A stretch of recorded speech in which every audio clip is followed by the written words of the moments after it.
அஸ்ஸலாமு அலைக்கும் யா உம்மத்தே முஹம்மதியா. இன்று நாம் நாயகம் ஸல்லல்லாஹு அலைஹி வஸல்லம் அவர்கள் கற்றுத் தந்த ஆடை அணிவதின் முறை பற்றி பார்க்கலாம் வாருங்கள். ஒருவர் எளிய ஆடைகளை அணிய வேண்டும்.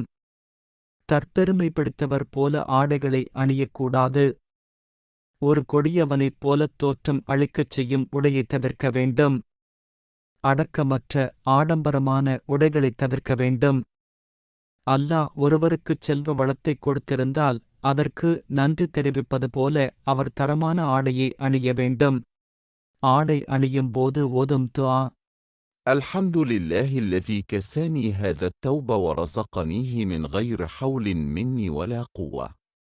ஆண்கள் பெண்களின் ஆடைகளையோ பெண்கள் ஆண்களின் ஆடைகளையோ அணிதல் கூடாது. வெள்ளை ஆடை அணிவது விரும்பத்தக்கது. ஆண்கள் முற்றிலும் பட்டு ஆடையை அணியக்கூடாது.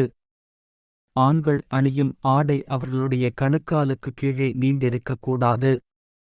அண்ணல் நபி ஸல்லல்லாஹு அலைஹி வஸல்லம் அவர்கள் சொன்னார்கள், கணுக்காலுக்கு கீழே இழுத்துவிடப்பட்ட ஆடை உள்ள பகுதி நரக நெருப்பில் எரிக்கப்படும். ஆடை அணியும் ஒருவர் அதை வலது பக்கத்திலிருந்து தொடங்க வேண்டும். வெண்ணிற ஆடைதான் பெருமானருக்கு மிகவும் பிரியமாக இருந்தது. நபியவர்கள் புதிய ஆடை அணிந்தால் வெள்ளிக்கிழமை ஜுமாவிற்கு அணியும் வழக்கம் உடையவர்களாக இருந்தார்கள்.